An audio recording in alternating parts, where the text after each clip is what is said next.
Hoy nos corresponde estudiar el capítulo 7 de Apocalipsis. Hoy nos corresponde estudiar el capítulo 7 de Apocalipsis. Busquemos en nuestras Biblias Apocalipsis 7. Voy a leer para ustedes la versión Reina Valera, que es la más popular. Igual, en algún momento queremos ir avanzando a otras versiones que son un poquito más exactas.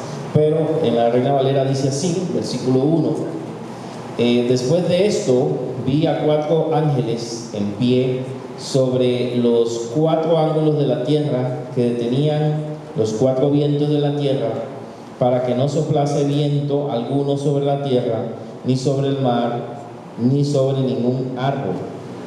Y vi también a otro ángel que subía de donde sale el sol y tenía el sello del Dios vivo, y clamó a gran voz a los 4 ángeles a quienes se les había dado el poder de hacer daño a la tierra y al mar, diciendo: no hagáis daño a la tierra, ni al mar, ni a los árboles, hasta que hayamos sellado en sus frentes a los siervos de nuestro Dios. Y oí el número de los sellados: 144,000 sellados de todas las tribus de los hijos de Israel. De la tribu de Judá, 12,000 sellados. De la tribu de Rubén, 12,000 sellados. De la tribu de Gad, 12,000 sellados. De la tribu de Aser, 12,000 sellados. Y así, hermanos, continuaríamos hasta el versículo 8, donde nos habla de las tribus de Zabulón y de José y Benjamín, con la misma cantidad de cifra de 12,000 sellados.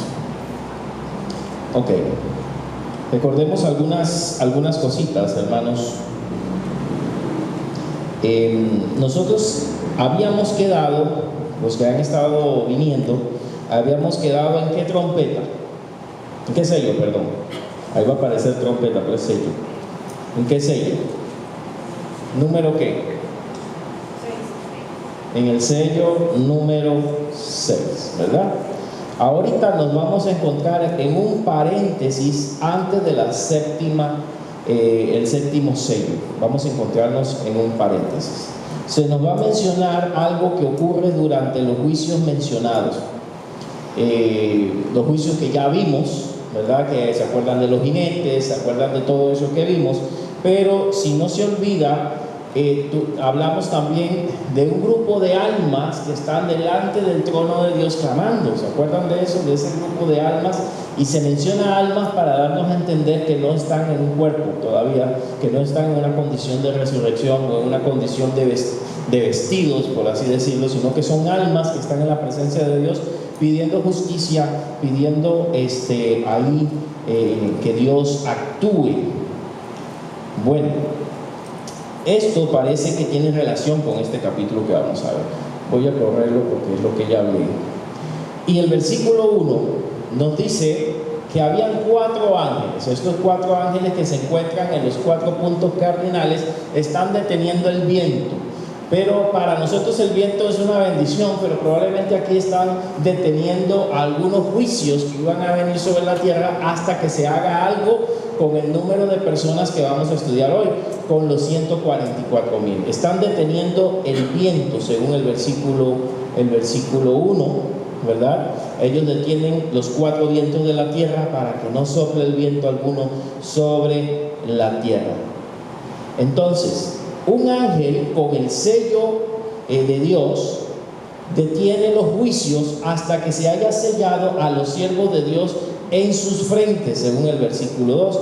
Vi a otro ángel que subía de donde sale el sol, el que tenía el sello del Dios vivo.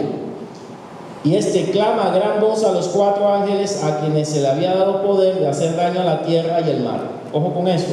Estos ángeles tenían poder para hacer daño a la tierra y al mar. Probablemente de lo que ya veníamos hablando de los sellos anteriores, donde iban a venir juicios. Pero se les dice a ellos que no hagan daño, que detengan su juicio un momento. No dañen la tierra, no dañen el mar. ¿Hasta cuándo? Verso 3. Ni el mar, ni los árboles, hasta que hayamos sellados en sus frentes. ¿A quiénes? La palabra que usa aquí son siervos, significa que son personas que están sirviendo, a los siervos de Dios. Ok. Entonces, los juicios que vienen sobre la tierra hacen una pausa. No sigan haciendo daño, no toquen la tierra, pero principalmente no toquen a mis siervos. Esos siervos son los 144,000 que están aquí mencionados, los siervos de nuestro Dios, hasta que lo hayamos sellado en sus frentes. Algunos han querido identificar a estos 144,000 como un número simbólico, un número cualquiera, ¿verdad? Y que representa, y hablan iglesias que lo enseñan así, que representa a la iglesia, que los 144,000 son la iglesia, porque la iglesia, como se enseña en algunas otras congregaciones, es el Israel de Dios. Simbólicamente es el Israel, y todas las promesas que eran para Israel son para la iglesia. Y entonces como ahí vemos tribus, esas tribus no son tribus reales para estas personas, sino que son creyentes. Y por ahí hubo una moda hace algunos años, no sé si usted la vio o pasó por ahí, donde algunos hermanos andaban buscando sus raíces judías, de qué, de dónde venía su apellido, porque supuestamente soy descendiente de estos 144,000 de una manera espiritual, ¿verdad? Entonces llegó el movimiento, que no lo critico, que tiene sus beneficios, ¿verdad? El judío mesiánico, cristiano judío mesiánico, ¿verdad? Con cantantes como Paul Wilbur y toda esta gente. Este movimiento comenzó a meter que había que ser judío como para poder ser como más creyente, ¿verdad? Porque ellos son el pueblo de Dios, y entonces la gente andaba buscando su descendencia judía. Yo no sé la disputa que judío pueda tener, hermano. Es más vasco, español que otra cosa, pero judío no tiene nada. Pero algunos dicen, no, yo soy judío espiritualmente porque mi abuelita y no sé qué. Miren, el texto no me parece que esté hablando de un Israel simbólico. En lo que yo he estudiado, respetando las posiciones anteriores, sí hay cosas del pueblo de Israel que se cumplen en la iglesia. Evidentemente el Pentecostés, por ejemplo, había gente de distintas naciones y todo, hay cosas que se cumplen en la iglesia. Pero Romanos, que ahora vamos a ver un pasaje, nos dice que Israel es un pueblo aparte, es un pueblo que tiene promesas aparte de las nuestras. De nosotros recibimos, gracias a Abraham, ¿verdad?, que es el padre de la fe, recibimos también de esa bendición, que fuimos injertados en la planta que es Israel, que no nos correspondía, y también recibimos de la savia, de la bendición de ser creyentes, de ser hijos de la fe, pero no somos judíos. Y eso nos tiene que quedar claro. Y hay promesas en el Antiguo Testamento que no podemos torcer y obligarlas que sean para nosotros, porque son específicamente para el pueblo de Israel, que unas partes se cumplen simbólicamente en nosotros, que recibimos bendición, ¿verdad? En tu simiente, se le dijo a Abraham, serán benditas todas las naciones de la tierra. Ahí estamos nosotros. Pero los planes para Israel son los planes para Israel. No podemos hacer una ensalada en cuanto a eso. Entonces, ahora vamos a ver entonces quiénes son estas personas. Hablando del sello también, no sé si no es muy predicado en otras denominaciones, pero en las nuestras sí. Generalmente, ¿qué pasó con nosotros cuando hemos creído en Cristo? ¿Qué dice la Biblia? ¿Qué hizo el Espíritu Santo con nosotros? Fuimos nosotros sellados con el Espíritu Santo de la promesa, ¿verdad? Para que adquiramos la posesión que se nos fue prometida. Eso nos dice Efesios capítulo 1, al final los versículos, que se nos dio las arras del Espíritu. Bueno, eso nos dice que pertenecemos a Cristo, y el sello es el mismo Espíritu Santo que viene a habitar en nosotros en el momento que creímos, no en el momento que hablé en lengua, no en el momento que me caí, no en el momento que tuve una experiencia sobrenatural, que no las estoy negando, solo estoy diciendo que cuando yo creo en Jesús como mi Salvador, el Espíritu Santo me sella, y ahí su obra continúa en mi vida. Pero aquí no está hablando del mismo sello, pero quería hacer referencia. Aquí está hablando de un sello que se le va a poner a estas personas para que no sean tocadas durante la gran tribulación. El sello, tanto el nuestro que tenemos por haber aceptado a Jesús, como el de ellos, tienen algo que es coincidente. El sello, perdonen el ejemplo, pero el sello se le pone a algunos animales para qué. para marcar como propiedad. Entonces, el sello del Espíritu Santo quiere decir que nosotros somos hijos de Dios, somos propiedad de Dios. Y el sello en este tiempo quiere decir lo mismo: ellos me pertenecen, no los pueden tocar. Ellos me pertenecen, son siervos de Dios y ellos me pertenecen. El sello está en las frentes. ¿Okay? Satanás también es inmutador. Satanás también tiene una trinidad que la vamos a ver en Apocalipsis, ¿verdad? El mismo Satanás, el falso profeta y el anticristo. Pero Satanás también tiene un sello, el sello que va a colocar a aquellas personas, que mucho se ha especulado de eso. Antes se pensaba que era el mismo 666, y la gente que les tocaba ese número por alguna razón, un vuelo o algo, se horrorizaban. Número del diablo, ¿verdad? Como lo estudiamos en interpretación bíblica, el número 6 es número de hombre, y es triplicado, es un hombre que se cree Dios, un hombre a la tercera potencia, un hombre que se cree Dios, el anticristo. Pero este sello es diferente. Este sello hace a estas personas ser parte del pueblo de Dios, y los identifica y los aparta, así como el sello del Espíritu Santo nos aparta a nosotros de las demás personas. Aunque estamos en el mundo, no somos del mundo, porque tenemos un espíritu diferente. Y ellos, aunque estén en el mundo, están sellados en ese momento. Ahora, ¿para qué están sellados? Verso 3 dice: al final hayamos sellado en su frente a los siervos de nuestro Dios. Si dice siervos, ¿por qué será? Cuando le decimos a alguien siervo, aunque hoy el título siervo es para que arrodillarse a los pies de alguien, ¿verdad? El siervo del Señor, estamos diciendo que la otra persona, ¿qué es? Es un esclavo, un servidor de Dios, está trabajando para Dios. Entonces, estas pistas, por favor, tengámoslas en mente. Significa que estos 144,000 personas servían a Dios, ¿dónde? Durante la tribulación. Estaban sirviendo a Dios en ese momento. El Señor les llama siervos y las está protegiendo. Y las está protegiendo para algo, para que realicen una labor. El texto aquí no nos lo va a decir claramente, pero vamos a ir deduciendo.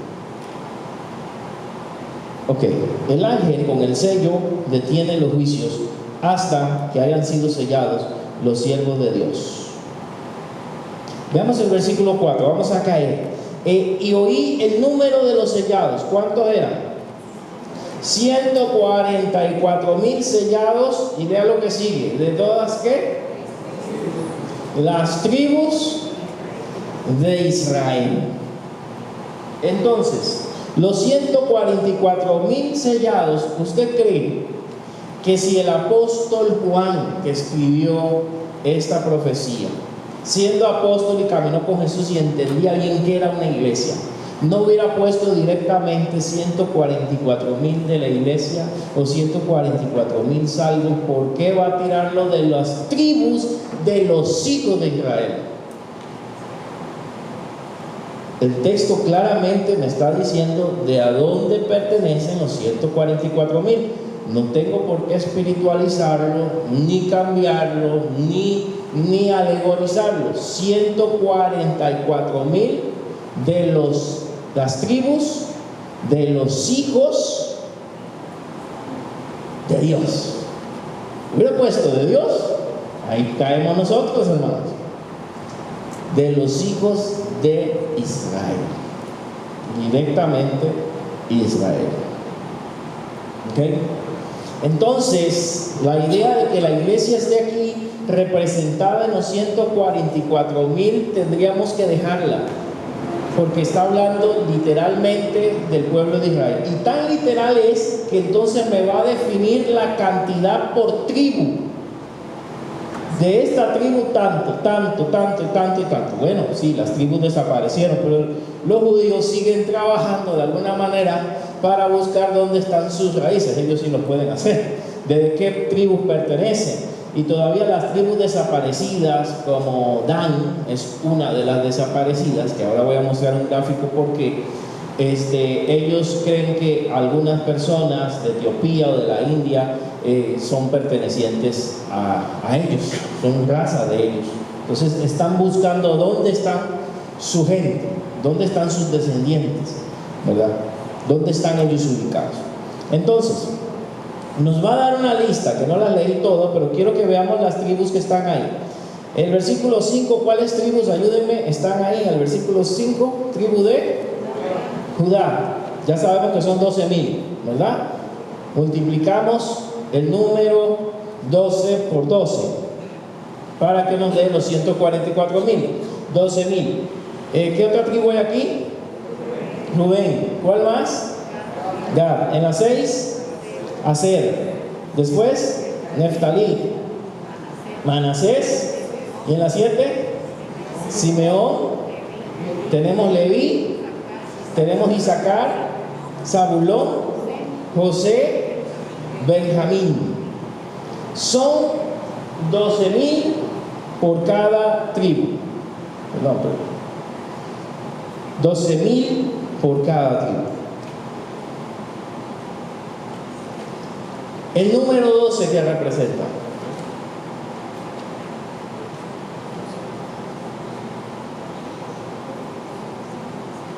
A ver, los que estuvieron en el curso. El número 12 siempre tiene connotación de dos cosas: o del pueblo de Israel o de los apóstoles. Pero aquí estamos hablando otra vez con ese múltiplo, estamos hablando de la tribu de Israel. Estamos hablando de la tribu de Israel. Pastor, ¿dónde usted sacó que Israel es un pueblo aparte y que las promesas de él se van a cumplir y todo? Bueno, mi idea, si el Señor nos permite vida, es estudiar Romanos con ustedes en algún momento. Romanos tiene un capítulo especial que habla sobre la restauración del pueblo de Israel como nación. Vamos a darle un pincelazo a un solo versículo. Si usted quiere apuntarlo para leerse todo el capítulo, está bien. Romanos 11, versículo 26. Romanos 11, verso 26. ¿Alguien me lo puede leer, por favor?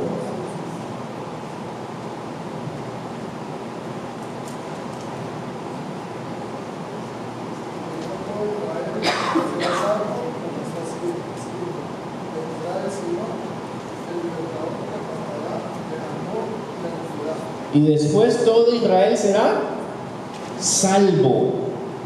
El capítulo 11 de Romanos está hablando de la salvación del pueblo de Israel. Y en varias partes él menciona: no te creas tan importante, porque tú eres un injerto. Nos llama a la iglesia que hemos sido injertados en Israel. Pero en algún momento la salvación volverá a ellos. En algún momento ellos van a ser restaurados. Por supuesto, no todos, un remanente. Y aún en estos tiempos ellos tienen ciertos movimientos. Hay algunos movimientos de ellos buscando a Cristo. No todos, pero hay despertares que ellos tienen. Y hay personas de ellos que guardan sus cosas, pero que han creído en Jesús como su Salvador. Los hay hoy en día. Esto se va a multiplicar más para los últimos tiempos. El pueblo de Israel, una parte, un remanente, un grupo, 144,000, si el número es exacto y no es simbólico, van a buscar de Dios, van a encontrar a Dios, como Romanos 11 lo profetiza el apóstol Pablo, que ellos volverán al Señor.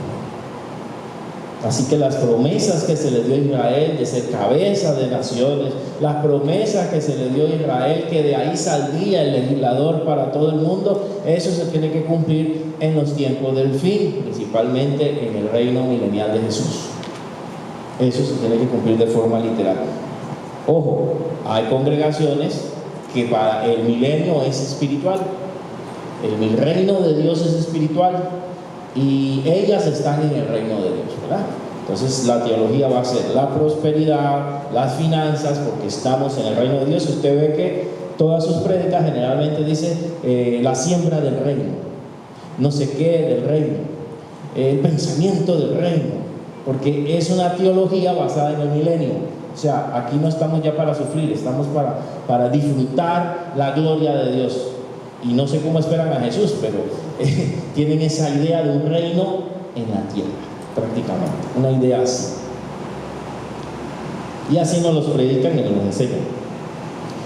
el sello parece protegerlos de los juicios, ¿verdad? Hay unas tribus que están ahí que son inexistentes. Quiero que veamos un gráfico, a ver si puedo explicarlo un poquito. La evolución de las tribus. Yo sé que es mucha letra.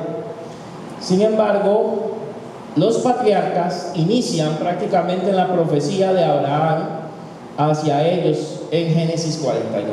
Aquí están todos: Judá, Rubén, Gad, Aser, Neftalí, Zabulón, Simeón, Dan, Isaacar. Pero a Leví en Génesis 49 se le dice: te voy a dispersar en el pueblo.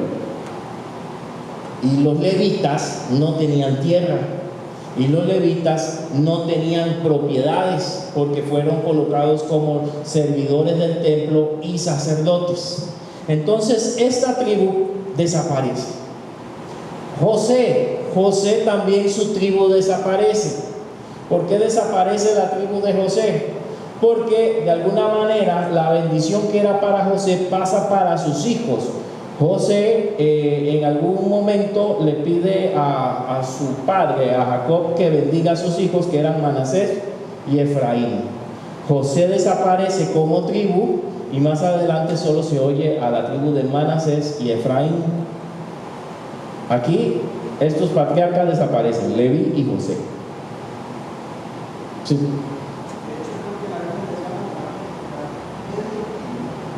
Media tribu, mitad y mitad, para formar José, por así decirlo. Sí, tiene razón, no lo quería mencionar para no enredar. Está bien. La media tribu de Manasés y la media tribu de Efraín forman a José. Pero aquí hay un cambio. Leví es esparcido en el pueblo de Israel, no tiene heredad. Y José es reemplazado por Manasés y Efraín. Pero ya para cuando se forma la nación de Israel, hay otro cambio nuevamente. Entonces, Dan desaparece. ¿Por qué desaparece? Porque según Jueces 18, verso 30 y todo el capítulo, Dan fue la primera en introducir la idolatría en Israel. La primera tribu en introducir la idolatría, en crear sacerdotes para idolatrar a dioses falsos. Según ese capítulo tenían sus sacerdotes y demás. Entonces esta tribu, como juicio de Dios, desaparece. Y nos quedan las tribus de Manasés y Efraín. Y Efraín, pongan su buscador Efraín si quiere, Efraín siempre está asociado también a idolatría. Efraín se va por la línea de la idolatría. Y si no me equivoco, se convierte en un reino aparte que es destruido por los asirios. También es eliminada en algún momento por idolatría. Dan y Efraín son eliminados. Pero, aquí no se ve, perdón, en los 144.000 nos rescatan a Leví de nuevo, que ya había desaparecido. Ese no aparecía. Y nos rescatan a José de nuevo. ¿Por qué? A Leví porque está reemplazando a Dan, que era idólatra. Y Leví ahora puede ingresar de nuevo a la lista porque los levitas ya no son necesarios para esa época, porque Jesucristo ya fue el sumo sacerdote. Ya esto es eliminado. Entonces los levitas pueden volver a ser una tribu nuevamente.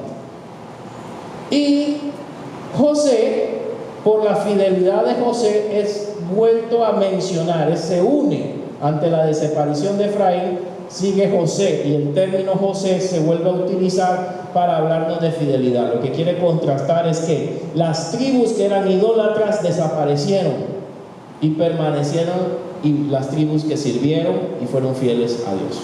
Eso es lo que quiere enfatizar Apocalipsis en el 144.000.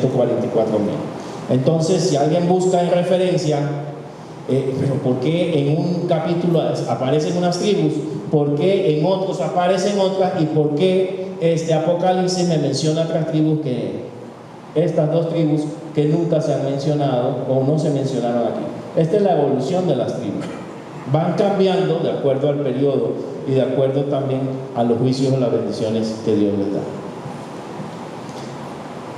Eso es nada más para un dato, hermanos. No es que quiera un examen de eso, pero para que usted sepa por qué hay un cambio ahí de las tribus. ¿Alguna pregunta acá? Los 144,000 son judíos.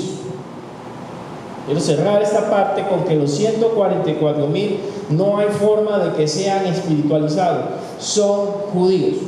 Son personas con sus tribus identificadas, con sus personas identificadas, y la cantidad exacta que han sido o serán sellados por Dios para hacer una labor en aquella época. Aquí no nos menciona cuál es la labor. ¿Cuál será?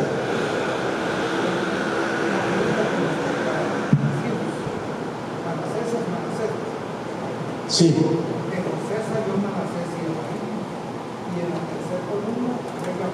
Sigue Manasés. Sí, sí. Pero así está en la lista. Sí, así está en la lista. Es probable que sea como una santificación de este Efraín, ¿verdad? Pero sí, tiene razón. ¿Algo más? ¿Qué van a hacer esas tribus o ese pueblo? ¿Cuál va a ser su servicio? ¿Piensan ustedes?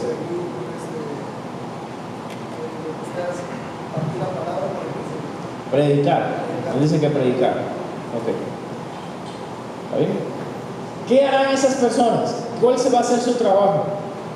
¿Cuál va a ser su función en la gran tribulación? ¿Qué piensan ustedes? Especulemos. Cantar alabanzas.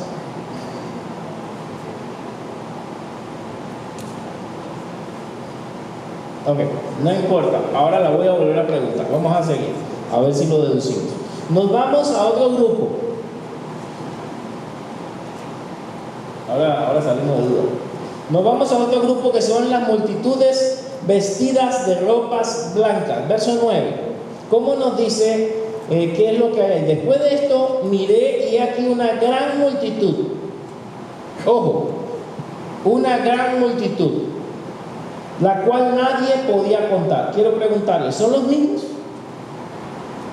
No. Entonces no podemos mezclar uno con otro. ¿Por qué no son los mismos? Algo muy sencillo. ¿Perdón? No hay números exactos, ¿verdad? Iba a decir algo, ¿verdad?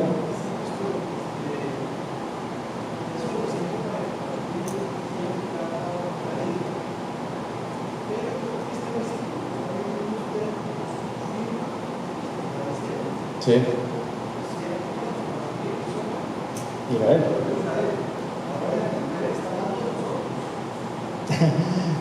Vamos a ver. Vamos a ver. Bueno, sí, la primera parte está bien. Ok. Vamos a ver, está bien. Dice, después de esto miré y aquí una gran multitud. Entonces, la primera multitud tenía una cantidad exacta, ¿verdad? 144,000. Esta multitud es grande y es incontable. Por eso es que nos podemos, y una de las interpretaciones es que es la iglesia. ¿Ok? ¿Está bien? No hay problema. La cual nadie podía contar, de todas las naciones, tribus, pueblos, lenguas que estaban delante del trono y en la presencia de Dios. Voy a ponerlo acá. Ahí está. Es una multitud incontable. Hay tribus, hay lenguas distintas. O sea, no está hablando solamente de judíos. Vea que no puede ser la iglesia, porque aquí hay una multivariedad, hay una variedad, hay lenguas, hay idiomas, hay diversos países. Entonces son dos grupos distintos. Se me olvidó mencionar, ahora que hago la mano, se me olvidó mencionar que los 144,000 ha sido el número preferido por los grupos testigos de Jehová, ¿verdad? Para decir que son los escogidos, prácticamente los únicos que van a poder entrar al cielo, ¿verdad? Y entonces también lo espiritualizan. Entonces, peor, no es ni la iglesia, no, solamente de entre los testigos de Jehová, 144,000 son los únicos que pueden entrar allá, y eso es una de sus enseñanzas en sus libros, y cuando llegan a las casas era lo que enseñaban profundamente antes. Tal vez ahora se cuidan un poquito, pero era lo que enseñaban. Son los únicos que van al cielo. Pero veamos que estamos hablando de Israel. El texto literalmente habla de Israel y me define por tribu. Y acá nos habla de una multitud que no se puede contar, pero dice que estaban vestidos de ropas, ¿qué? De ropas blancas y palmas en sus manos. ¿Se acuerdan el capítulo anterior a quienes se les dio o se les prometió ropas blancas? ¿A quiénes? A los mártires, a las almas que estaban ahí clamando. Se les prometió ropas blancas que esperaran un tiempo hasta que se completara el número de sus hermanos. Es muy probable, yo me voy con esa interpretación que son los mismos, pero ya aquí en una condición no de almas, sino una condición ya vestidos, ya glorificados, ya transformados. Ahora, vamos a ver quiénes son, hermanos. Tal vez no vamos a coincidir, pero dice: hicieron ellos una proclamación en el versículo 10 y clamaban a gran voz diciendo: la salvación pertenece a nuestro Dios que está sentado en el trono y al Cordero. Esta es una alabanza. Ellos están haciendo una proclamación, una alabanza en el versículo 10. Cuando ellos alaban, está sucediendo casi lo que pasaba adelante del Cordero, ¿verdad? Y todos los ángeles estaban en pie alrededor del trono, y los ancianos y los 4 seres vivientes se postraron sobre sus rostros delante del trono y adoraron a Dios. Recuerden que en los capítulos anteriores habíamos visto que quienes dirigían la alabanza generalmente eran los 4 seres vivientes, que cuando ellos alababan a Dios, los demás se postraban.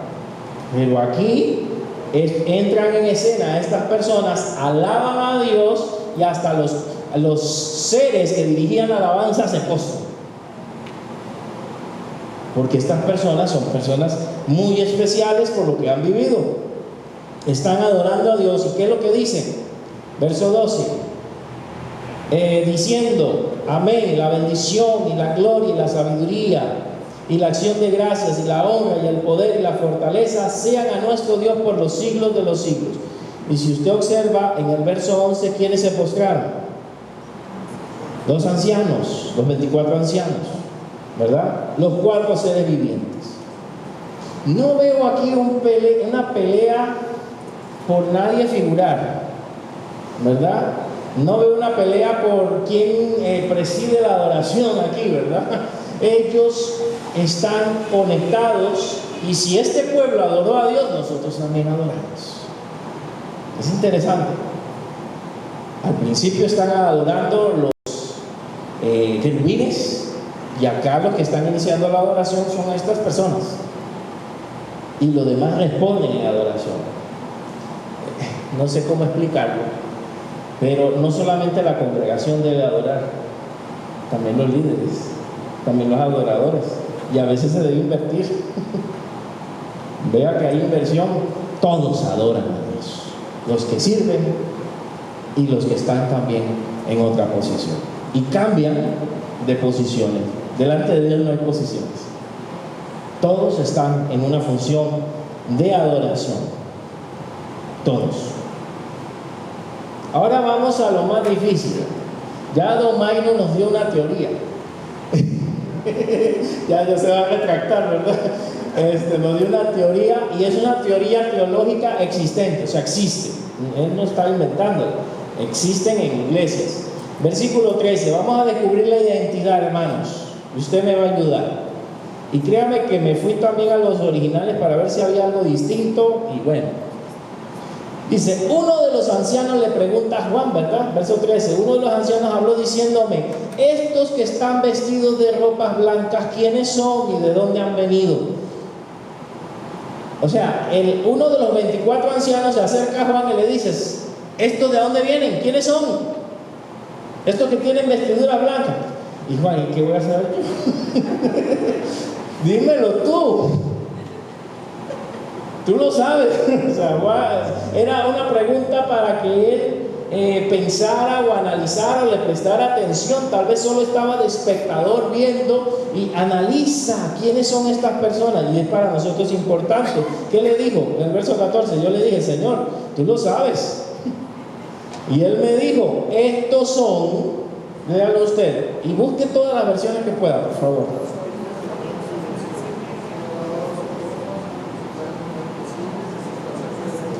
Quiero que hoy se quite su casco denominacional o lo que aprendimos o que nos enseñaron en nuestras iglesias y veamos lo que dice el texto, porque esto se ha enseñado de distintas formas.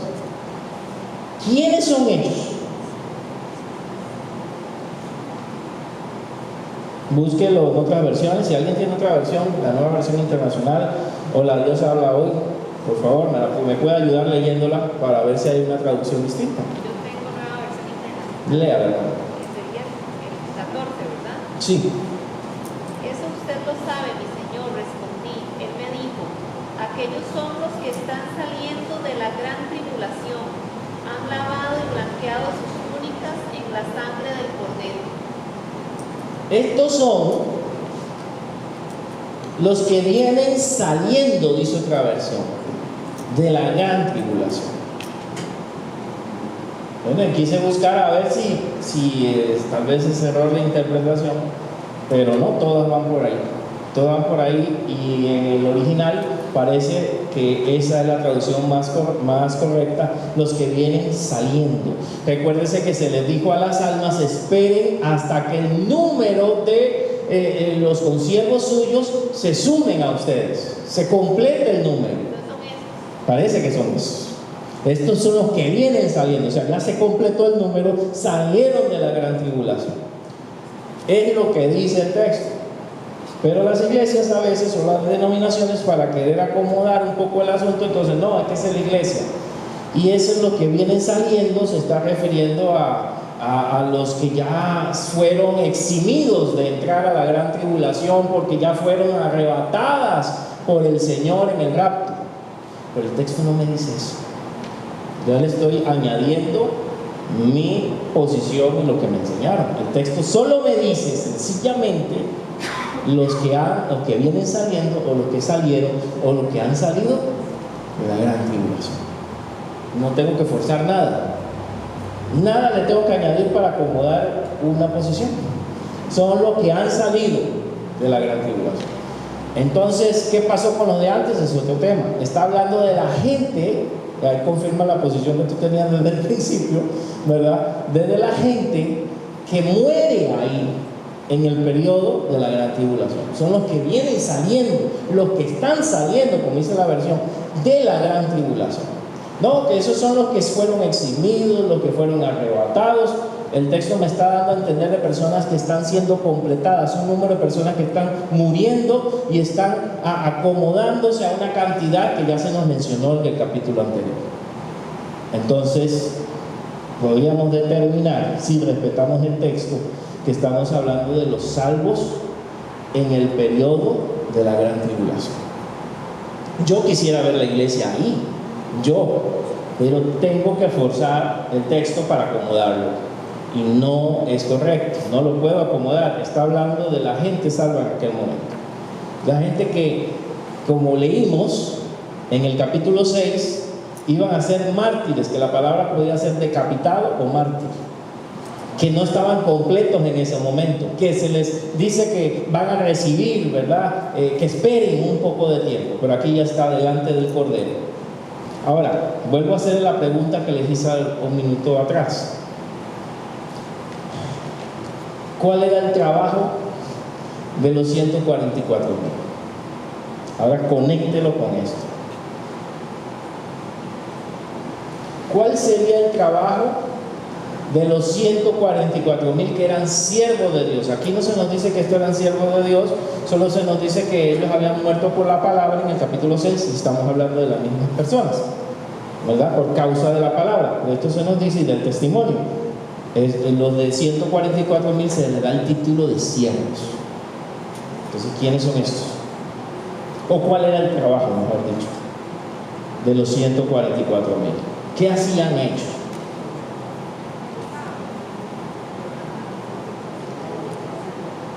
Predicar, probablemente. Más adelante vamos a ver dos de ellos que se les llaman los dos testigos, que salen a predicar por toda la tierra. Dos testigos. Pero aquí los 144,000 parece, no es una posición mía, algo hicieron y estos son el producto del trabajo de estas personas en esa época. Gente convertida de toda lengua y nación. Los 144,000 probablemente siervos de Dios, algo hicieron sobre estas personas. ¿Y qué más puede ser? Hablarles del Señor. Los 144,000, perdón, la multitud tiene que pasar por lo mismo que nosotros. Han lavado, es por eso que don Mayo tal vez se pudo confundir, porque tiene las mismas características que nosotros. Han lavado sus ropas. ¿Qué más hicieron ellos? Las han emblanquecido con la sangre del Cordero. O sea, que la salvación en el tiempo de la gran tribulación va a ser a través de ¿qué? Vos dijiste algo, hiciste una seña muy interesante. Va a ser a través de ¿qué? Popularmente, ¿qué nos dicen que la gente va a ser salvo cómo? Hay películas, hay ideas, ¿verdad? Que en aquel tiempo tienen que cortarle la cabeza para que la persona sea salva, ¿verdad? Que tienen que dar su vida, que tienen que ser mártires, y tiene algo de verdad, pero el texto, entonces la salvación sería por obras, es lo que le quiero decir. Bueno, voy a oponerme al anticristo y que me mate, y así me gana el cielo. No. La salvación también en este periodo de tiempo es a través de la sangre del Cordero. Ellos tienen que aceptar a Jesucristo como su Salvador. Ellos tienen que recibirlo como su Salvador en esa época para poder entrar al reino de los cielos. Por eso alguien se los tuvo que haber enseñado. Porque si usted es de la posición, aquí vamos con dos problemas. Si somos de la posición que ya nosotros no estamos ahí, que hemos sido arrebatados, ¿quién les predicó a ellos? Israel. Los 144,000, porque ya la iglesia no está para predicar. Entonces, ¿quién les predica a ellos? Tiene que haber un pueblo que les predique. Y el único puede ser el que acabamos de ver, los 144,000. Si somos de esa posición. Y si somos de otra posición, entonces ahí estamos metidos también. También la iglesia. Pero ese es otro tema. Entonces, de todas maneras, ellos son producto probablemente de los 144,000. Son producto de una evangelización y tienen que recibir a Jesús como su Salvador para que sus ropas sean emblanquecidas. Simbólicamente está hablando de su vida espiritual, sean limpiados, sean lavados con la sangre de Cristo, igual que nosotros. Entonces la salvación no es por morir en manos del anticristo, no es porque me corten la cabeza, porque algunos enseñan, bueno, si me quedo en ese tiempo me tienen que cortar la cabeza para ser salvo, tengo que dar mi vida, entonces esto es contraproducente. No, son gente que no han conocido a Cristo y que aceptan a Jesús como su Salvador en esa época. Yo no sé lo que se quedaron, no sé dónde entran, hermanos, eso es un misterio para mí.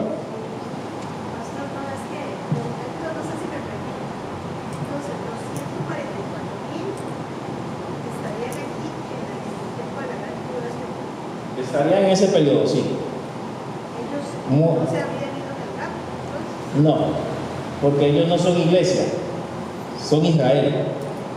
¿Cómo están ahí? No sé, no nos explica si ellos mueren. Algunos creen que no mueren, ¿verdad? Que el Señor los toma, ¿verdad? Algunos creen que no mueren, pero ellos son seres vivos que van a estar en esa época, ¿verdad? No tienen que ver con la iglesia. ¿Sí? Pero en Israel. En Israel. Israel o en el mundo, pueden estar esparcidos también. Sí. Sí.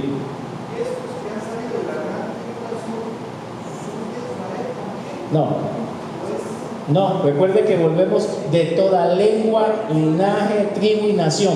Entonces es posible que sean producto de ellos. Que la labor que estamos haciendo ahora nosotros como predicadores, no estamos, la tiene que hacer ahora el pueblo de Israel, el que se convierta. Ellos harán ese trabajo, ¿verdad? Eso bajo esa posición, ¿verdad?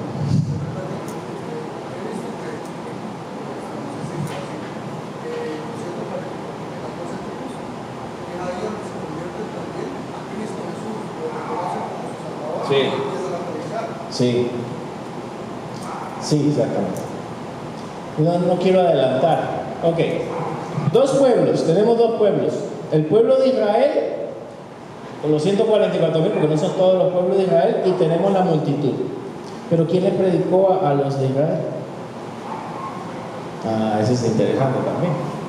Probablemente los dos testigos, que son judíos. Dos testigos ganan a 144,000, 144,000 ganan a las multitudes de aquella época. Va una cadena. Pero me tuve que adelantar porque ya la mente de ustedes va más allá, ¿verdad? ¿Okay? Los dos testigos que Dios levanta, judíos, porque son judíos por lo que se ve, probablemente trabajan sobre los 144,000, y los 144,000 van a las naciones y ganan a las multitudes. Lo que debemos hacer nosotros. Los apóstoles nos dieron la palabra a nosotros para que nosotros llevemos la palabra por toda la tierra. ¿Alguna pregunta acá? Ya no vamos a estar nosotros. Ok, hermano. Ok, bajo nuestra posición teológica, no. Pero hay otras posiciones que creen lo mismo que están diciendo, pero dicen que la iglesia está metida ahí. No es mi propósito enseñar eso, sino enseñar lo que el texto va diciendo, ¿verdad? No vemos el rapto hasta el momento, no lo hemos visto en el texto. Solo hemos visto aquí la aparición de Israel, de los 144,000, y ahora de la multitud. No vemos la iglesia hasta el momento. Pero si habíamos aprendido que el rapto era antes de la gran tribulación. Sí, pero lo que quiero decir, si lo aprendimos bajo otra posición, pero Apocalipsis no me lo enseña. Yo tengo que ser sincero, en Apocalipsis no lo puedo encontrar. No puedo encontrar esa posición en Apocalipsis. Para encontrarla tendría que forzar esto y meterla ahí. Y sabe, algunos la encuentran cuando le dicen a la iglesia: no pasarás por el tiempo, la hora de prueba que vendrá sobre el mundo entero. Dicen, esa es el rapto. Pero es una bendición a una iglesia nada más. Entonces, a veces también se forzan algunos textos para encontrar lo que yo quiero encontrar. En Apocalipsis, hasta el momento, no aparece la iglesia en este momento. La iglesia apareció en las 7 iglesias que ya leímos. Pero aquí, ya estamos en la gran tribulación. Entramos en la escena, sin mencionarnos qué pasó con la iglesia. Entras en ¿qué fue lo primero que vimos? El caballo blanco. Desde ahí entramos, desde el anticristo. No nos habló de la iglesia. Desde ahí empieza la película. ¿Me entiendes? Nos saltaron esas escenas. Por eso les dije que era como una película. Empezó con la guerra. No nos está explicando lo que pasó atrás. Y por eso es que hay tantas posiciones, porque no nos explica esa parte de atrás. Sigo entonces, hermanos.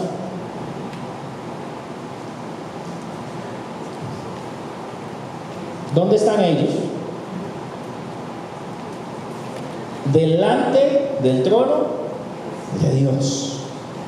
Ojo, vuelve de nuevo Dios y Jesús. Dice que están delante del trono de Dios, porque estos están delante del trono de Dios y le sirven día y noche en su templo. Y el que está sentado sobre el trono extenderá su tabernáculo sobre ellos. Hermanos, en el cielo no vamos a estar descansando también, ¿verdad? ¡Ay, lástima! Creo que he oído varios chistes sobre eso, ¿verdad? También se va a servir, ¿qué le parece? Si acá se la trataba de jugar para no servir, que yo no tengo tiempo, que estoy muy ocupado, que mi agenda, hermano, allá creo que va a tener que dar el doble por lo que no hizo aquí. A servir de día y de noche. Va a cantarle si no le gustaba cantar, va a trabajar para él, ¿verdad? Si es algo, si no le gusta el servicio, ya le va a tener que gustar, porque si no, no tiene otro lugar. Van a servir de día y de noche, porque el del servicio no es una carga, y allá es donde debemos entender lo que es una bendición. Cuando se convierte en una carga es que yo no he entendido a quién estoy sirviendo. Entonces, sirven de día y de noche, y Dios extenderá su tabernáculo sobre ellos. Esto significa que Él va a ser su casa, su habitación, ellos van a tener un hogar en la presencia de Dios. Él va a morar con ellos. Ya no tendrán hambre ni fatiga. Eso también se menciona en Mateo capítulo 5, en lo que se llama las bienaventuranzas. También se menciona que no tendrán hambre, que no tendrán sed. El Cordero, ahora viene Jesús, mismo los pastoreará. O sea, ya no se necesitan pastores, se acabó eso. Sí me jubilo ahí, ¿verdad? Ya Él mismo los pastoreará, los guiará a las fuentes de agua viva. Eso ya se mencionaba en San Juan 4:14, que Él era la fuente de agua viva. Y en el 7:35, ¿verdad?, donde decía que ríos de agua viva correrían del interior de su ser. Y enjugará toda lágrima, que eso también se menciona en Mateo 5:4-6, sobre sus hijos, sobre los que lloran, sobre los que sufren, ¿verdad?, que ya no van a tener llanto, ya no van a llorar. Ahí se menciona.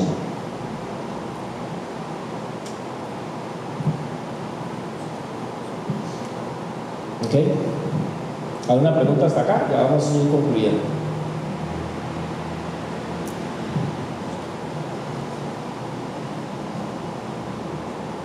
Algunas consideraciones.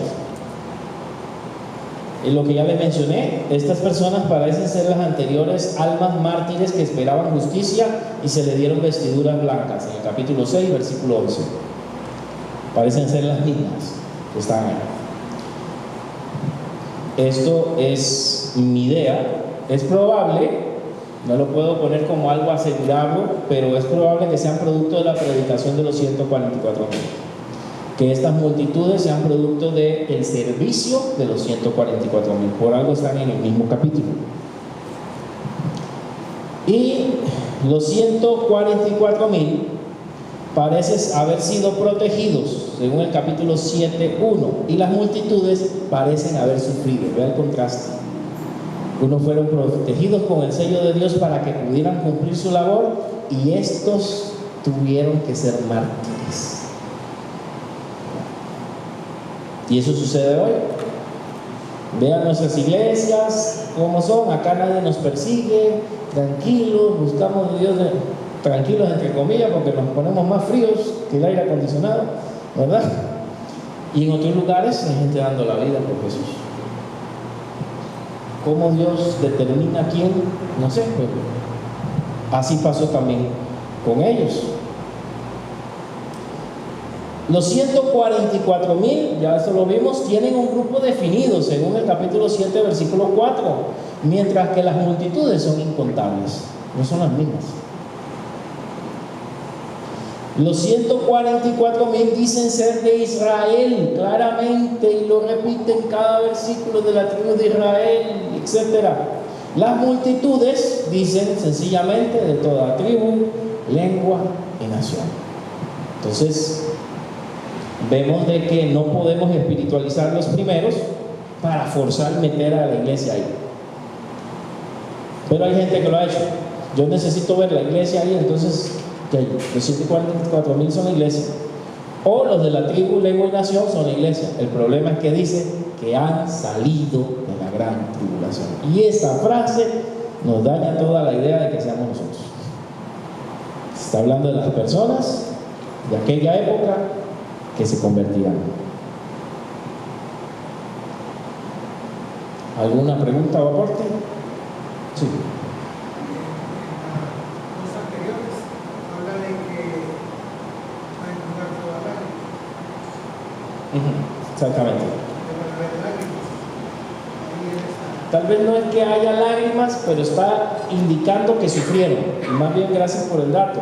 Enjugará toda lágrima de los ojos de ellos. Eso no se le dice a los 144,000. Se le dice a las multitudes. Significa que estas sí pasaron por sufrimiento, igual que las almas del capítulo 6, que fueron mártires. Eso no quiere decir que no hay consuelo. El consuelo por su sufrimiento en la vida. Lo que en ese momento van a tener esas lágrimas. Bueno, ¿perdón? La gran tribulación hay sufrimiento. Sí, pero recuérdate de nuevo que se le dice que a los 144,000 dicen no los toquen. hasta que le pongamos el sello, ¿verdad? Y le dice a los ángeles que no destruyan nada hasta que ellos sean sellados. Entonces, puede ser que ellos no mueren, ¿verdad? Como mártires, o son protegidos por un tiempo y mueren después. Vemos en el caso de los 2 testigos, pasa eso. Los 2 testigos nadie los podía tocar, lo vamos a ver más adelante. Pero en algún momento Dios permite que el anticristo los mate. Entonces puede ser una protección temporal o puede ser permanente. No importa, el Señor se los lleva. No nos dice qué pasó con ellos, solo nos dice que fueron protegidos. Y los otros sí fueron muriendo por el testimonio. Yo sí creo que tuvieron que morir de alguna manera para estar en el cielo, ¿no? Sí. Pienso yo, ¿no?, que por haber endurecido sus corazones y no haberse arrepentido, antes el Señor todavía en su inmensa misericordia tiene destinadas a estas personas para que aún ya en el final les prediquen y se arrepientan. Sí, porque bueno, Dios siempre es misericordioso, y también lo que Él ha prometido que haría con Israel siempre lo va a cumplir, aunque ellos sean rebeldes. Siempre habrá un remanente, siempre utiliza esa palabra. Un remanente, ¿qué significa remanente? Un grupo pequeño. 144,000 para los millones de judíos es un grupo pequeño, hay que entenderlo así. Pero siempre las naciones, qué bendición, son más, aún en el día de hoy. Los salvos de las naciones siempre son más, los judíos siempre son pocos, a pesar de ser el pueblo escogido por Dios. Son contados.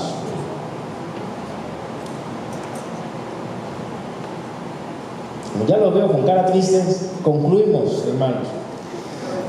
Dios protege a aquellos que le sirven. Hay una protección sobre los judíos, sobre los 144,000, hay una protección sobre ellos. Sin embargo, otros tienen que sufrir por causa de la obra. Eso usted lo puede ver también en Hebreos capítulo 11, donde dice que unos sufrieron escarnio, sufrieron estos, y otros alcanzaron promesas. Entonces parece que hay una contradicción, pero por alguna razón algunas personas Dios permite que pasen por sufrimiento, y a otras las protege por alguna razón, por un propósito que Él tiene para con ellos. Dios tiene un plan futuro para el pueblo judío, pero también para las naciones, y lo va a cumplir al final de los tiempos. Nosotros tenemos que hacer nuestra parte, y luego el Señor continuará su obra en los últimos tiempos también.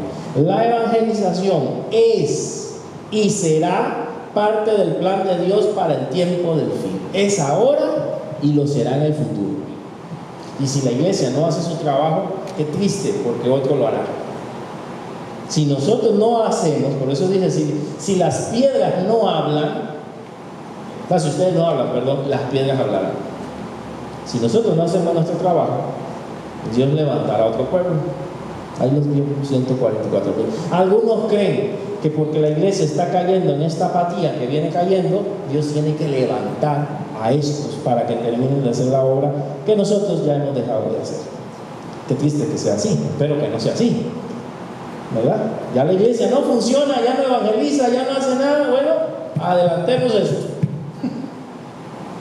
Necesitamos que las almas sean salvas, que lo haga este otro grupo de personas. La salvación es y seguirá siendo, hermanos, a través de la sangre de Cristo. Eso no va a cambiar. No es el que no me ponga el sello en la frente y me quede en ese tiempo, pero si no me pongo el sello en la frente y me matan, entonces voy al cielo. No, es recibiendo a Jesús, siendo lavado por la sangre de Cristo Jesús, en que esas personas entran al cielo. La salvación nunca va a ser por obra, siempre va a ser por la gracia y la sangre de Jesús. Aún en el tiempo de la gran tribulación se menciona salvos por la sangre de Cristo. Tienen que recibir a Jesús igual que nosotros lo hemos hecho. Bueno, amados, espero que podamos entender de que Dios siempre va a cumplir sus propósitos, y que siempre será importante que el pueblo de Dios predique y anuncie el mensaje de salvación, y que aunque nosotros no lo hagamos, Él lo va a cumplir. Él lo va a hacer con otros si es necesario. El pueblo de Israel no quiso entender en su tiempo y nos llamó a nosotros. Nosotros también ya vamos bajando como las baterías, ¿verdad? Entonces puede levantar a otros para cumplir la misión que se tiene que cumplir.